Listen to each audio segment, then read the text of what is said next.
Salut à tous, aujourd'hui One Two Trio reçoit un invité de marque, Johan Huget. Salut Johan. Salut François. Tu viens de sortir un livre, voilà, je ne vous avais pas dit au revoir, on va se dire bonjour dans un instant parce que c'est vrai qu'on va revenir sur ta carrière, le Stade Toulousain, tes relations avec tes partenaires et aussi ce qui est l'après-rugby, c'est important bien sûr. On va en parler pendant un long moment avec Johan, merci d'être avec nous ici dans le studio Canon à Paris, c'est sympa de nous accueillir et puis bien sûr vous n'oubliez pas de partager ce contenu, de le liker, bref tout ce qu'il faut faire. Partager, c'est important. De vous abonner aussi à la chaîne, ça peut nous aider. A tout de suite, on s'installe dans le studio.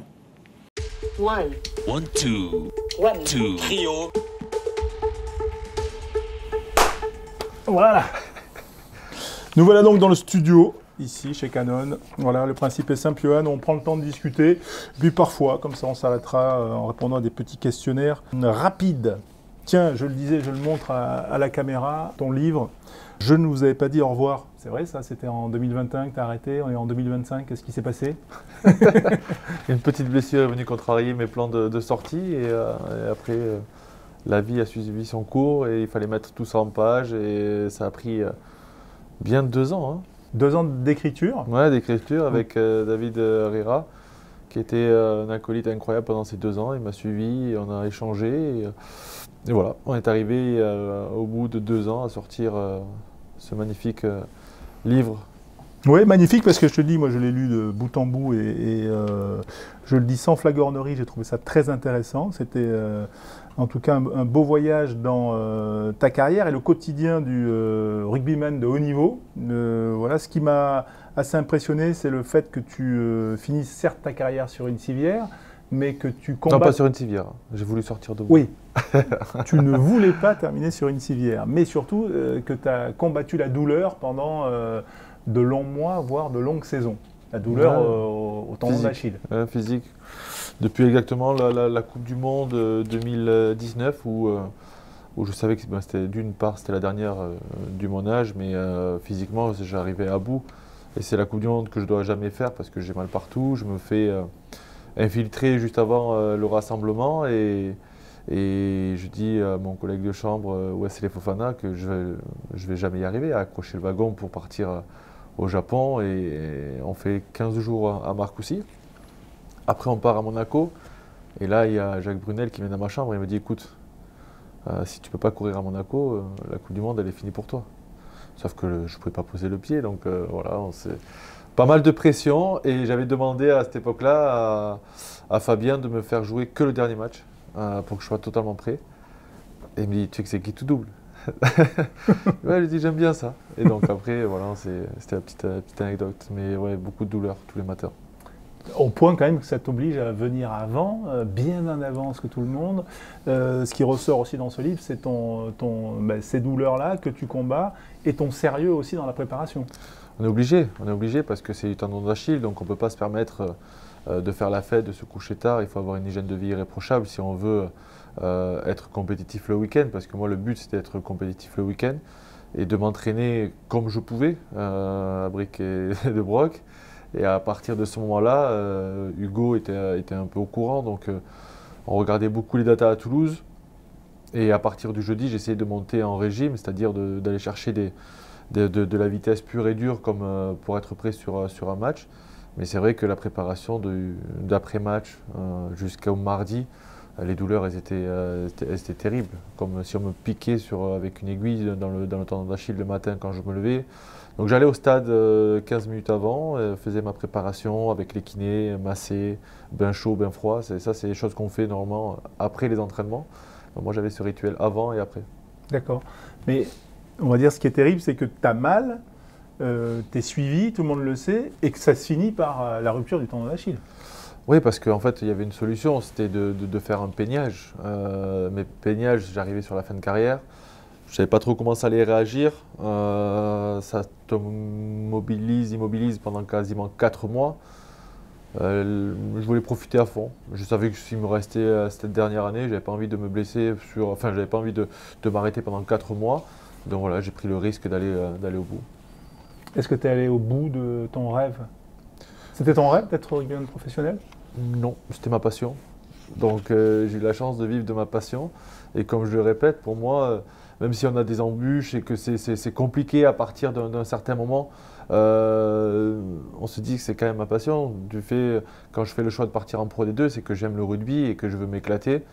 Et à cette époque-là, j'aime me permettait de m'éclater avec une génération que je connaissais déjà, plutôt qu'un club qui jouait le bas de tableau en top 14. Donc vraiment, j'ai suivi ma passion et mon coup de cœur. Et un peu ton plan de carrière, parce que ce qui ressort là, c'est que, en gros, tu sais où tu veux aller, tu sais que ça ne doit pas forcément durer à Toulouse, alors que toi, plus tard, tu vas conseiller aux autres de ne pas partir. Enfin, tu t'étonnes quand Chesney Colby part. Ouais, mais c'est pas pareil. Chess, c'est pas pareil parce que il est déjà professionnel. Moi, quand je pars, je suis entre. Il me manque la dernière marche, mais la dernière marche, elle est tellement haute parce qu'il y a Vincent et Vincent Clerc, Cédric Emmens, Max Médard qui sont là. Ils sont Yves Dongui aussi qui est là. Et quand il y en a un des trois qui se blesse, on appelle un joker médical sud-africain. Là, je me suis dit, bon, on ne te fait pas confiance, il faut que tu partes. Prouver que tu es juste capable de jouer au plus haut niveau, de Pro D2, top 14, mais d'avoir une saison régulière dans les jambes, avec la pression d'un public, avec la pression de l'administratif que cela comporte. Donc c'était vraiment me challenger personnellement, et c'est pour ça que j'ai choisi Agen. Et quand je dis à Chess de ne pas partir, c'est parce que on retrouve jamais ce qui se passe dans un vestiaire à Toulouse. Ouais, on va y revenir sur le vestiaire toulousain, parce que c'est vrai que c'est assez spécial, c'est un peu un monde à part, voilà, mais qui est un facteur de succès quand même dans la culture de la gagne de cette équipe. Ce qui est intéressant quand même, c'est les racines. Voilà, tu n'es pas issu d'une famille de rugbyman, mais à un moment, dans ta famille, voilà, il y a le compagnon de ta maman qui te mène vers le rugby. C'est pas ton papa biologique, mais c'est lui qui t'a initié au rugby. Oui, tout à fait, c'est mon beau-père et il a une grande place dans ma réussite, tout autant que ma mère à ce moment-là, parce que nos week-ends sont bercés par le rugby. Le samedi, c'est lui qui m'entraîne. On nettoie nos crampons ensemble. Ensuite, on part à mes tournois. Très compliqué parce que quand il y a le beau-père qui m'entraîne, c'est les retours, les débriefs. C'est jamais bien, c'est jamais assez, c'est jamais. Alors qu'on comptait les interceptions. C'était plus dur que Guinoves ? À cette époque-là, oui, c'était plus dur. Mais on comptait les interceptions, les nombres d'essais qu'on avait marqués, on était tout contents. Et je rentrais dans la voiture et j'avais cet ascenseur émotionnel où j'avais pas fait assez, c'était pas très très bien. Et je crois qu'il m'a dit juste une seule fois, en gros, que après un match où j'avais été, j'aime pas dire le mot, mais assez bon, il m'a dit ouais, le maillot du stade, il te va bien. Donc là, j'ai compris que c'était un effort. Donc. Oui, parce que toi, c'était Pamiers, voilà. Et que, en gros, on vivait pas bien que tu sois allé à Toulouse. À Toulouse, exactement. Donc voilà, le samedi, il m'entraînait, le dimanche, c'est moi qui allais le voir jouer. Donc les week-ends étaient intenses. Voilà. Et c'est aussi cet esprit du rugby. Tu racontes l'enfance, là, ce qu'on a tous un peu connu, l'après-match où on joue dans l'embut, où on joue dans les 22. C'était la guerre. Hein. Ah ouais. mais tu dis que c'est là que tu as appris à faire des crochets. Bah oui, parce qu'on joue, tous les enfants n'ont pas le même âge. Donc on peut jouer contre des. Moi j'avais 8-9 ans, on pouvait jouer contre des garçons à cette époque-là, c'est énorme. 2 ou 3 ans d'écart. Les garçons qui ont 11 ou 13 ans nous rentraient dedans. Il fallait mieux les éviter. Donc eux, ils ne nous évitaient pas, ils se régalaient à nous marcher dessus. Et c'était vraiment petit périmètre comme ça, c'est les meilleurs souvenirs qui me restent des après-matchs. Voilà, c'est pour tout ce qui t'a servi après pour faire ces petits crochets dans des espaces aussi grands et larges qu'une cabine téléphonique. Je sais pas si c'est pas la peur qui me... Voilà, mais bon, la peur fait beaucoup de choses. Voilà. Ben, quand tu es à Pamiers, là, petit, c'est dans un coin de ta tête. C'est-à-dire, qui savait que tu avais envie de jouer en équipe de France? Que toi ou c'était un truc… Je pense ma mère. Ma mère a eu beaucoup d'ambition pour moi.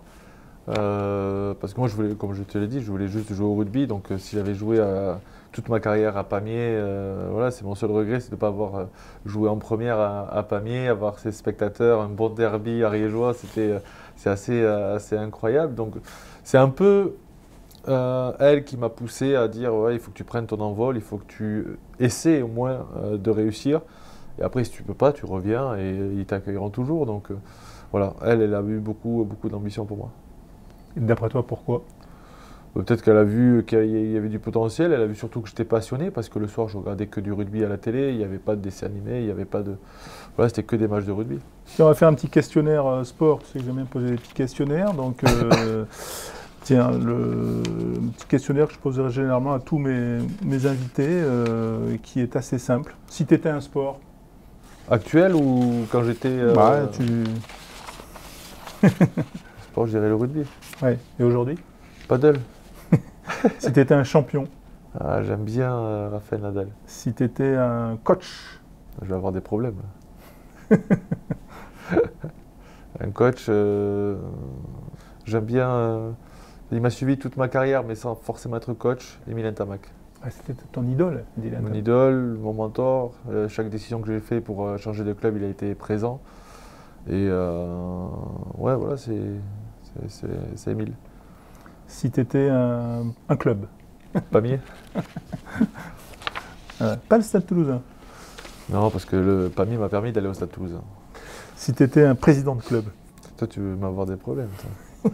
Non, Didier Lacroix. Pourquoi? Parce que c'est un garçon que j'admirais déjà quand il formait la troisième ligne avec Sigagna et Labitte. Et ensuite, il m'a entraîné en espoir avec Christophe Guiter et Mylène Tamac. Ensuite, il était dirigeant, donc il a toujours baigné là-dedans et je l'ai toujours eu à mes côtés aussi. Et c'est un ami avant tout, mais et ce qu'il fait du club aujourd'hui, c'est assez incroyable.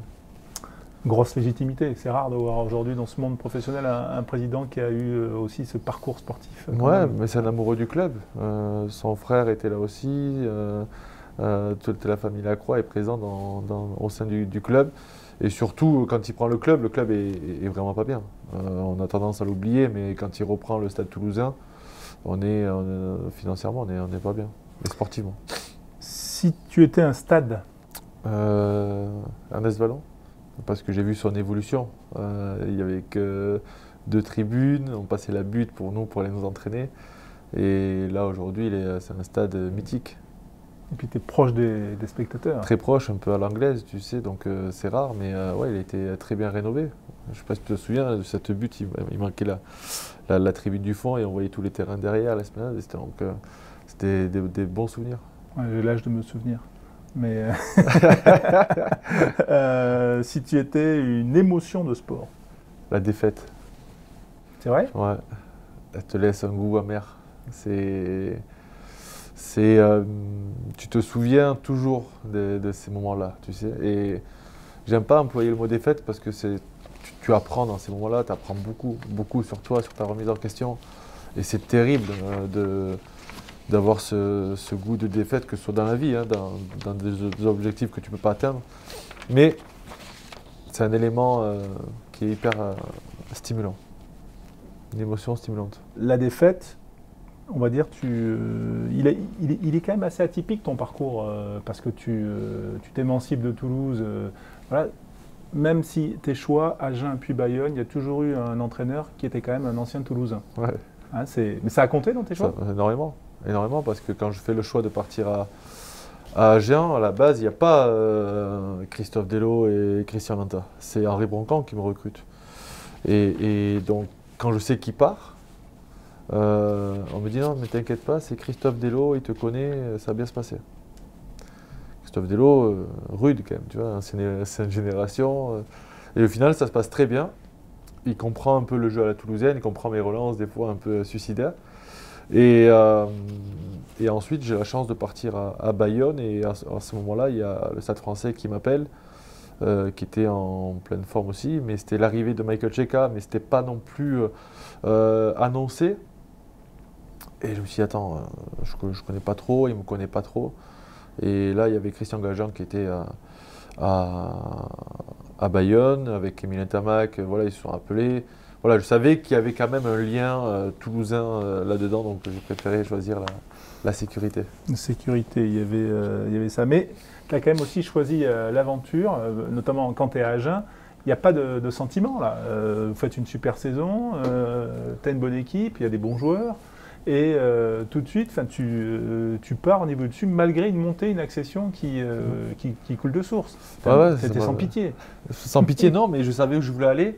Et je savais qu'un club qui montait en top 14 avait 2-3 mois d'adaptation. Et je sais pas, dans le plan que je m'étais fixé, je voulais un club déjà aguerri en top 14 pour me permettre d'évoluer moi aussi au plus haut niveau. Et j'ai eu la chance qu'à ce moment-là, Bayonne se libère de Benji Fall, recrute Benjamin Boyer, Rémi Martin, et ils me disent oui, Clément Bayoko aussi à l'époque, il venait d'avoir une sélection avec l'équipe de France. Ils me disent on va faire un gros projet avec Alain Felou derrière. Donc je crois au projet et c'est pour ça que je signe là-bas et je m'éclate pendant 2 ans, même si au moment où je signe, je vais voir Christophe Delot avec qui j'ai toujours été droit et franc. Je m'arrête à Toulouse et je dis voilà, avant que ça sorte dans la presse, j'ai signé à Bayonne pour 2 ans. Mais bon, voilà, ça va être compliqué. J'accepte je comprends ton choix, il m'a dit, mais je ne l'accepte pas. Ouais, c'était parce qu'on avait des liens très forts. Donc à ce moment-là, je savais que c'était fini pour moi. Donc tu n'as plus trop joué à la fin de la saison. Et puis surtout, tu as quand même un moment d'angoisse. C'est que Agen monte en top 14, Bayonne est en top 14, mais donc toi tu te dis j'arrive dans un club un peu plus aguerri, mais le problème c'est qu'ils descendent. Ouais, dernier match de la saison face à Montauban. Oui, dans un multiplex assez dingue. Incroyable. Incroyable. Et je vois le score, je me dis c'est pas possible. Là, il y a tous mes potes agenais qui m'envoient des messages. Si tu veux des places pour l'année prochaine, pour venir voir le top 14, tu nous appelleras. Il m'a envoyé la Peña Bayona toute la soirée et j'ai passé la pire nuit, je crois, de ma vie. Et bizarrement, tout le monde n'était pas inquiet. Donc je ne sais pas s'il y avait des fuites, mais le lendemain matin, Christian Gaja m'a appelé, il m'a dit t'inquiète pas, tout est réglé. Sur le sportif, on a perdu, mais on sera bien en top 14 l'année prochaine.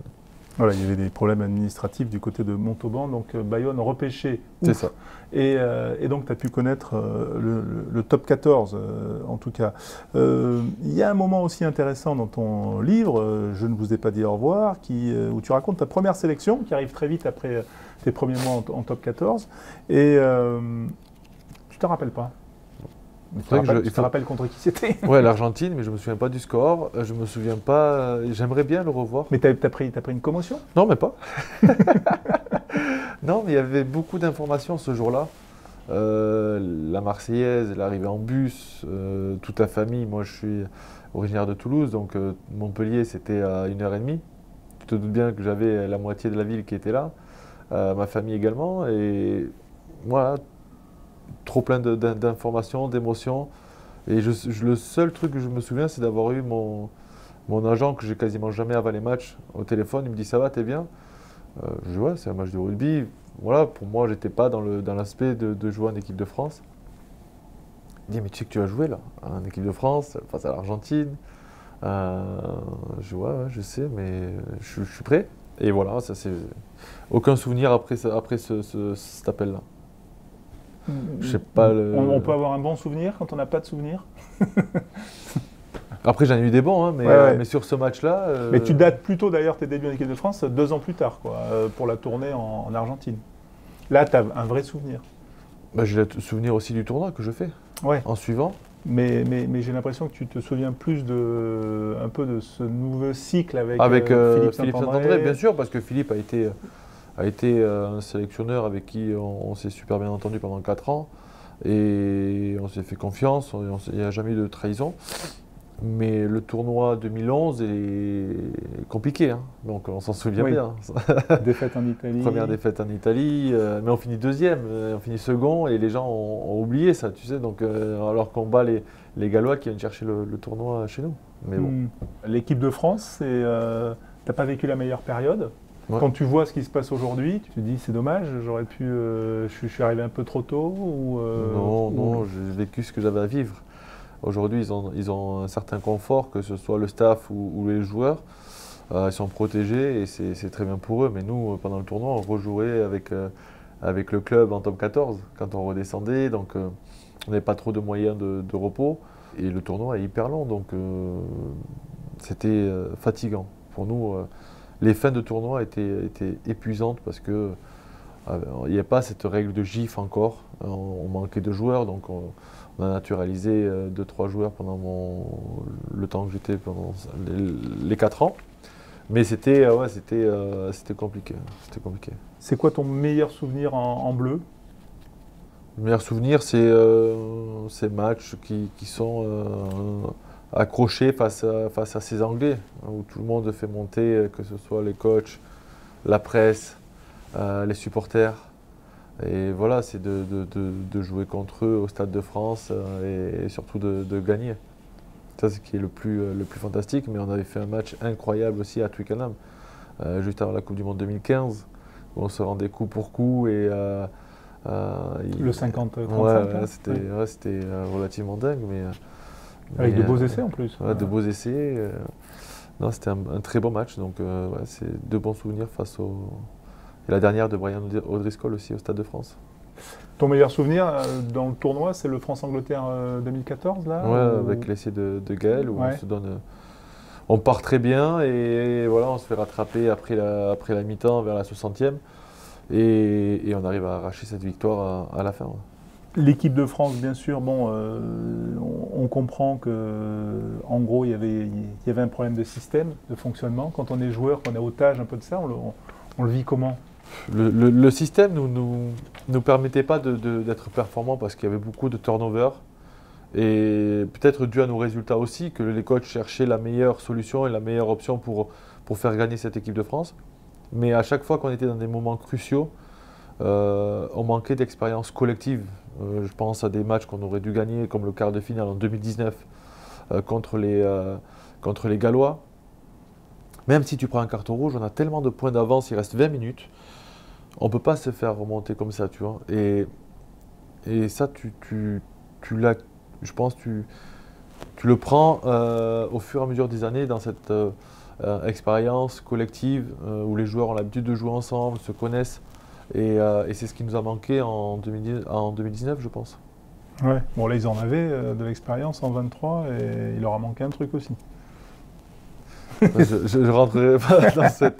Non, mais en tout cas, ils ont fait comme nous, quoi. Ils ont perdu en quart de finale. Voilà, c'est tout. Quand on est toulousain, aller en équipe de France, c'est un peu le minimum, quoi. C'est-à-dire quand on joue titulaire au Stade Toulousain, qu'on est un leader. Toi, tu penses que tu étais un leader, d'ailleurs, tiens, dans ton équipe, ouais, à Toulouse?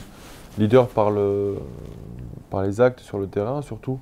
Je n'étais pas très, très bavard dans le vestiaire.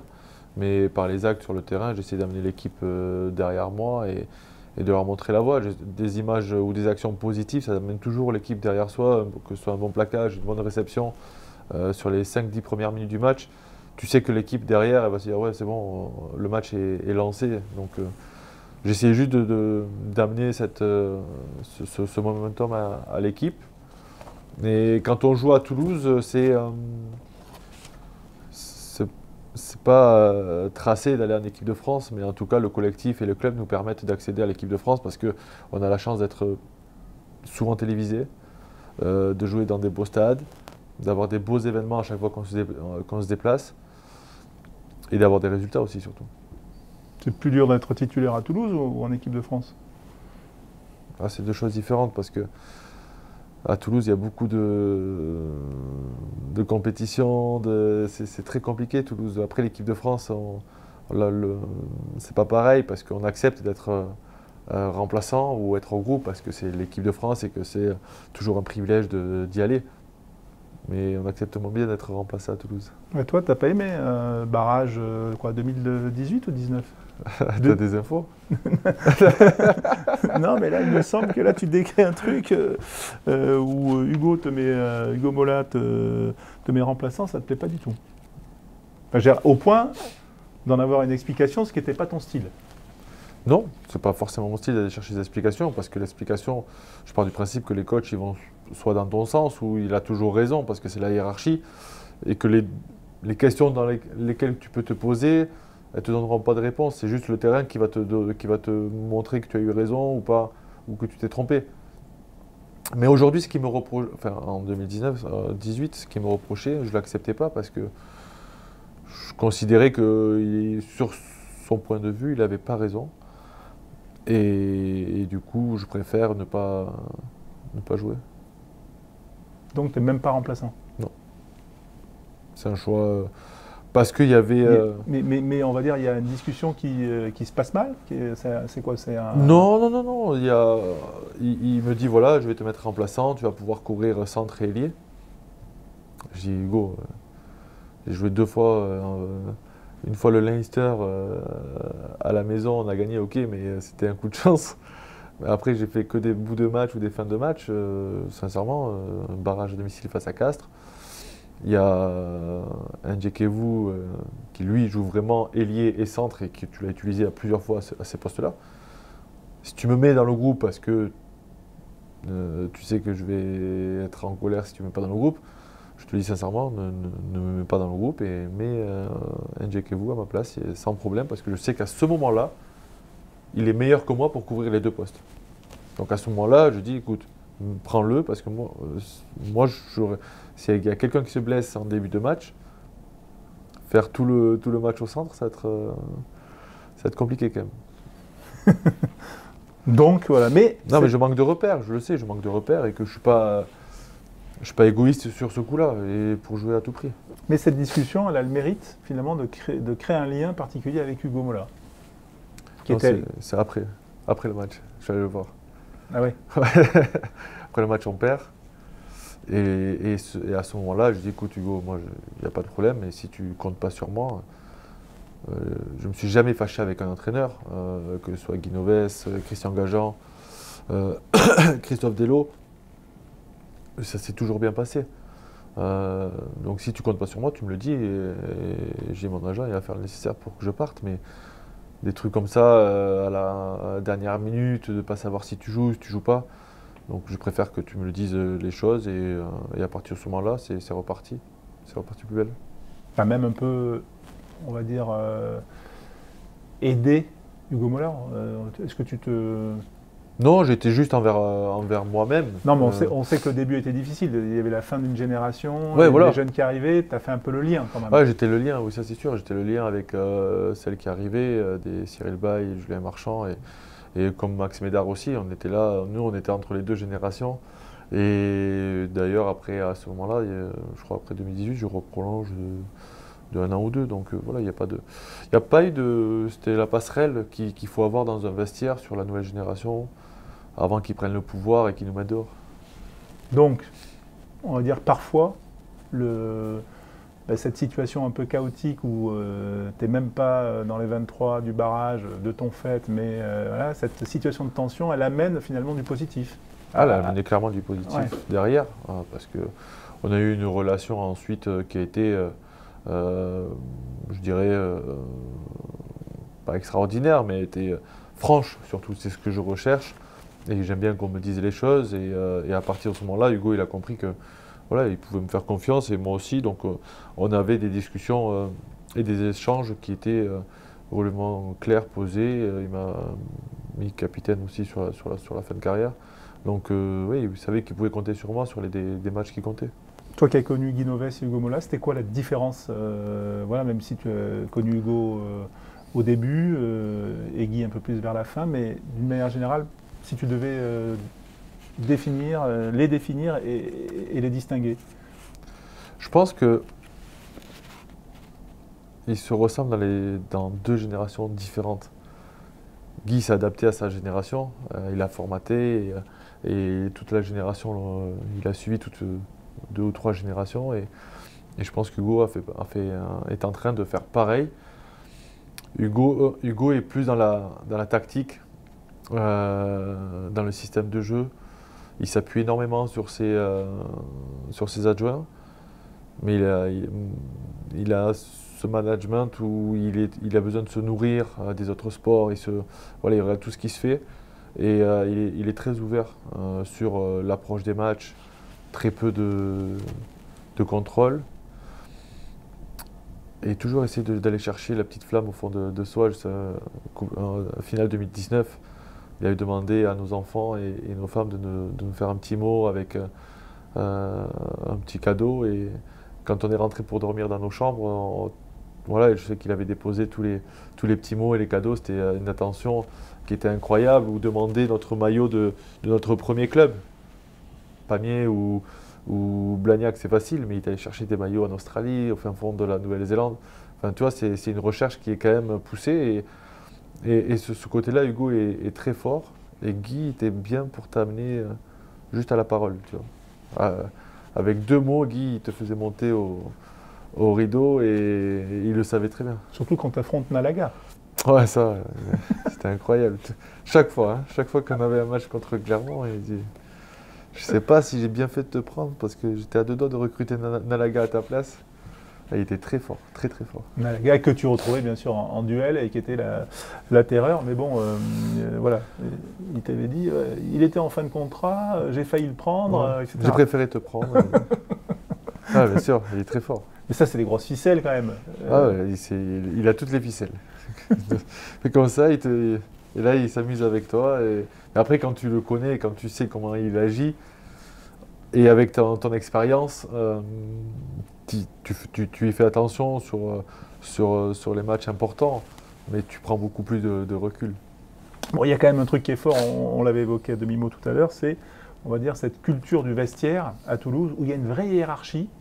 Il y a un peu comme du bizutage, ou en tout cas une sorte de foire permanente avec des blagues, les 3 quarts, les avants contre les 3 quarts. Ouais, on est un peu dans, oui, il y a un truc un peu, on a bien sûr, on connaît toutes les histoires de Michalak qui mure il se trompe de porte. Ouais, il se trompe de porte pour la maison de Florian Fritz. Mais on va dire tout est un peu comme ça, et ça se transmet ça. Ouais, ça se transmet, ouais, bien sûr, c'est quelque chose qui nourrit le vestiaire, tu vois. Donc, je sais que j'avais mis de la crème chauffante dans un slip, enfin, tu vois, c'était. Slip de qui? Ou dans un protège-dents, tu vois, c'était. Parce que c'est souvent entre guillemets les gros, les avants. Ouais, c'est souvent les avants. C'est souvent les avants et des fois on s'immisce dans une querelle, tu vois, entre 2 joueurs. Et on essaie d'attiser le feu parce qu'ils pensent que ça va être l'autre qui l'a fait. Donc on essaie de mettre un petit peu de grain là-dedans. Et c'est assez marrant d'observer tout ça de l'extérieur. Toi, tes cibles, c'était première ligne un petit peu. Baye, Marchand, Aldeguerri, enfin tous ceux qui aujourd'hui sont... parce qu'ils étaient proches de mon casier. Donc c'était plus facile. Et ceci dit, ils ont eu une petite revanche quand même. Ouais. Ouais, ils font... Ils sont très perspicaces, on va dire.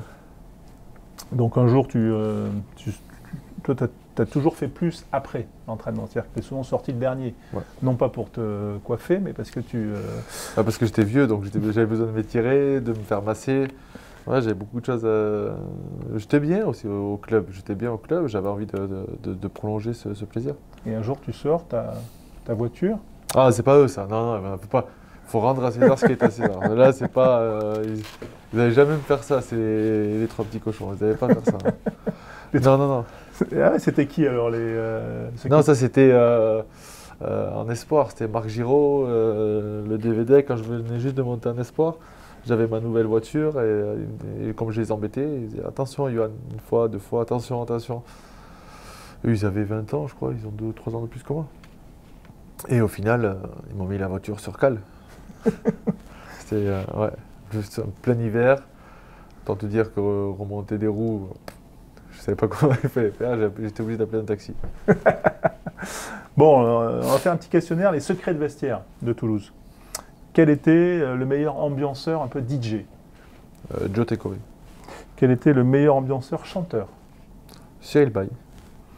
Quel était le meilleur danseur? Un danseur. Sofiane Guitoun. Le meilleur joueur de cartes? Thomas Ramos.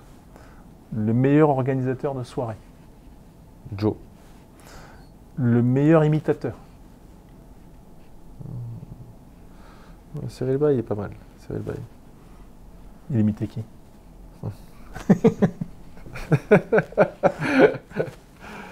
Certains membres du staff. Le plus anxieux avant les matchs? Le plus Anxieux. anxieux, je dirais Max. Max était pas mal stressé. Max Médard. Le plus maniaque? Thomas Ramos, un casier incroyable. Incroyable. L'arrivée des jeunes, là, entre toi et ta génération, toi, tu es une génération 100% professionnelle. Tu as fait des choix très jeunes pour aller jouer à Toulouse, ouais. Puis ensuite devenir pro, faire ce plan de carrière quand même risqué. Qu'est-ce qui diffère entre Antoine Dupont, que tu as vu arriver, et toi, ta génération? Ils sont prêts. Bien plus tôt. Et cette règle de GIF, de jeunes issus de centres de formation, elle aura été bénéfique au final parce qu'ils jouent de plus en plus tôt. Et pour eux, c'est un tremplin vers le professionnalisme qui arrive plus tôt que le nôtre. Et Antoine ou Romain, quand ils sont arrivés dans le vestiaire, on sentait déjà des garçons aguerris, prêts. Alors même s'ils n'ont pas l'expérience, mais on sentait des garçons déjà physiquement prêts, avec d'énormes aptitudes. Tu dis quand même Dupont, là, dans ton livre, souvent blessé. Non. Au début. On oublie un peu la période qu'il a eue, mais il se fait un croisé. Coupe du Monde, il a mal au dos. Voilà, il a un corset. Il a eu des étapes avant d'avoir ce parcours-là maintenant. Il a eu deux, trois petits pépins assez importants.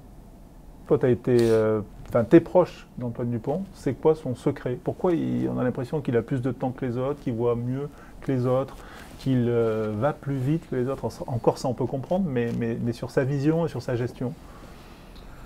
Il a développé des aptitudes comme peut avoir Zidane à une certaine époque, comme pouvait avoir Fred Michalak aussi à son époque. Ce sont des joueurs qui sont doués et qui travaillent en plus. Donc quand tu fais le mélange des deux, il peut qu'avoir un temps d'avance sur tout le monde. Et ça se voit des fois quand il joue. Il voit des choses que les autres ne voient pas. Donc nous on se demande mais qu'est-ce qu'il fait en fait?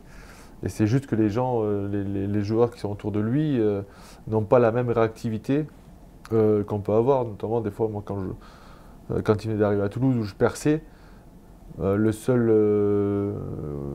que je regardais vers l'extérieur, c'était savoir si l'arrière ou l'ailier sortait.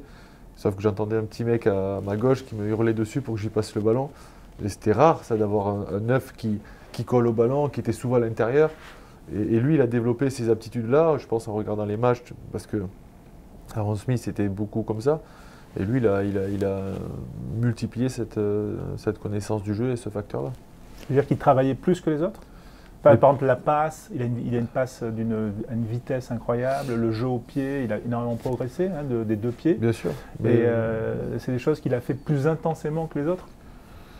Plus intensément, forcément, il a travaillé, mais après c'est quelqu'un qui, dès qu'il touche quelque chose, le bonifie. Donc en s'entraînant un petit peu chaque jour, il arrive à avoir des résultats comme ça, notamment sur son jeu au pied. Où au début c'était un peu compliqué, tout le monde disait mais pourquoi il tape du gauche, il se concentre pas que sur son... là aujourd'hui il prouve à tout le monde que d'avoir les deux pieds c'est important, même si au début il a pu recevoir quelques critiques, mais là il est dans un momentum où il a tous les rois du rugby derrière lui, donc je suis content pour lui. Moi j'ai compris en lisant ton livre pourquoi il avait une bonne passe au pied. Ouais aussi. Je suis obligé parce que moi j'aimais bien aller à la lutte et je savais où je voulais le ballon. Donc c'est vrai que j'étais un peu pénible avec ça sur mes exigences, mais alors que je lui faisais taper après chaque entraînement. Ouais, il faisait du rab. Donc t'es obligé parce que c'est une connexion aussi à avoir avec mon demi de mêlée, à savoir comment il va le taper, où il va le taper. Voilà, j'aimais bien savoir quand je jouais, avec qui et comment il allait faire. On va faire un petit questionnaire qu'on va appeler rugby et qualité. La qualité première pour être un rugbyman professionnel? Le travail. Parce que par le travail. Une des qualités que les jeunes peuvent t'envier? M'envier la résilience, peut-être. Pour toi, c'est quoi le moment le plus dur et que tu as réussi à surmonter? Le plus dur, c'était la blessure en 2015, ma première blessure.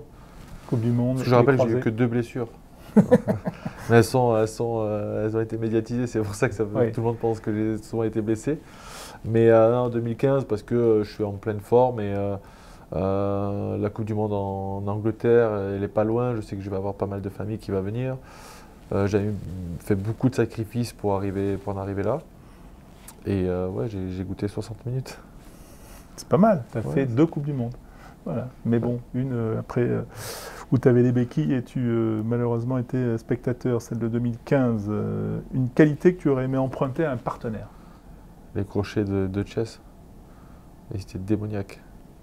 À l'entraînement, personne ne voulait se retrouver un contre un. Heureusement, parce qu'à l'entraînement, il n'a jamais été à 100%. Mais il était démoniaque, ces crochets. Tu savais qu'il pouvait te... Et le pire, c'est quand tu jouais avec lui et que tu voyais ses adversaires tomber sans le toucher. Je me suis dit, mais c'est un martien, ce mec. Et il te disait, je suis fatigué aujourd'hui. Mes jambes, elles sont lourdes. Et 20 minutes après, il te mettait des crochets à tout le monde. On avait une équipe en 2019, on a bien rigolé. Et son secret, c'est quoi? Cette explosivité Je sais pas, parce qu'il travaillait jamais, ce mec.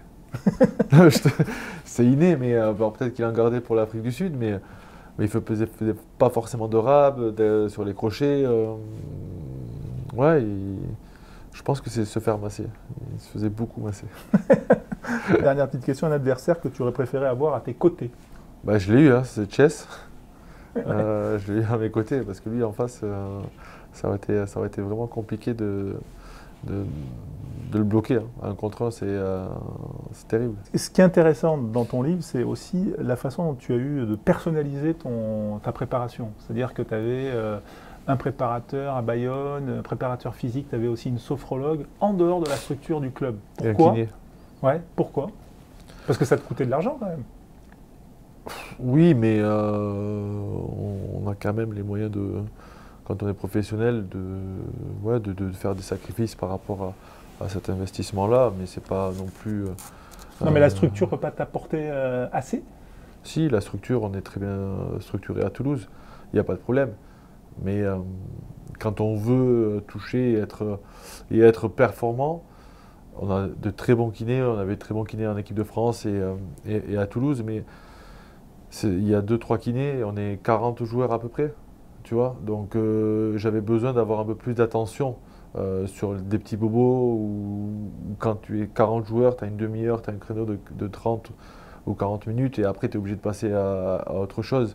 Moi je voulais vraiment quelqu'un qui connaisse mon corps, qui me suit, quoi qu'il arrive. Et j'avais mon kiné et mon prépa aussi à Bayonne qui faisait des fois des allers-retours où on s'envoyait des séances, j'allais m'entraîner tout seul.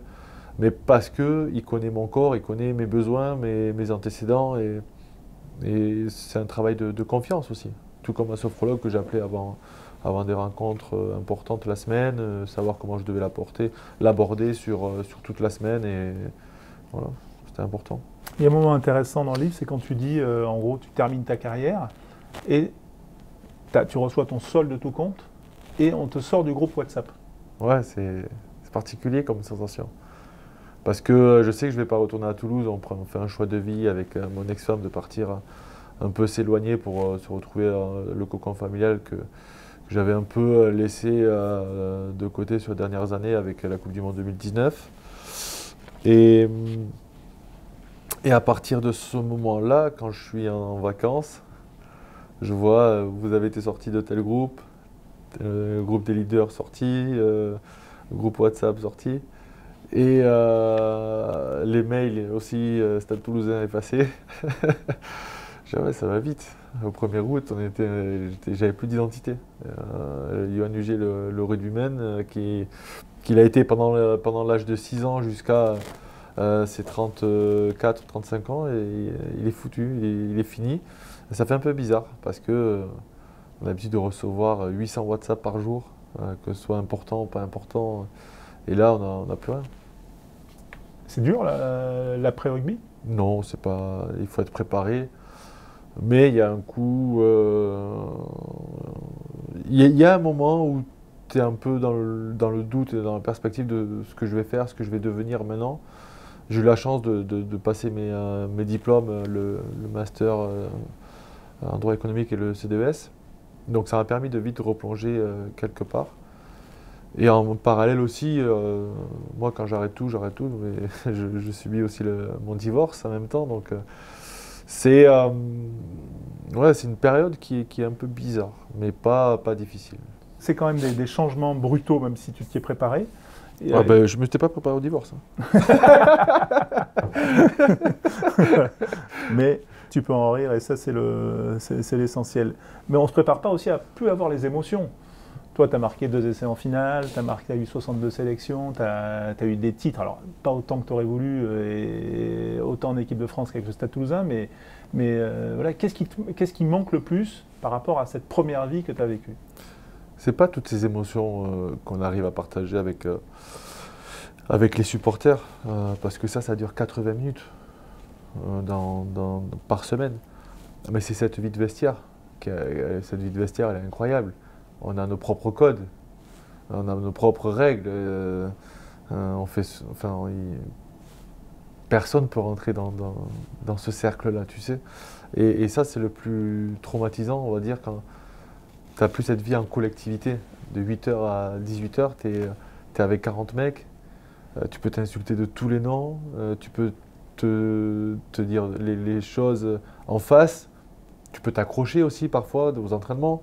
Mais d'une fois que l'entraînement est fini, ça devient ton meilleur ami, parce que je me suis accroché 150 fois avec Max Médard aux entraînements, avec Mathis, avec Lebel, ouais. Et d'une fois que c'est fini, voilà, on passe à autre chose.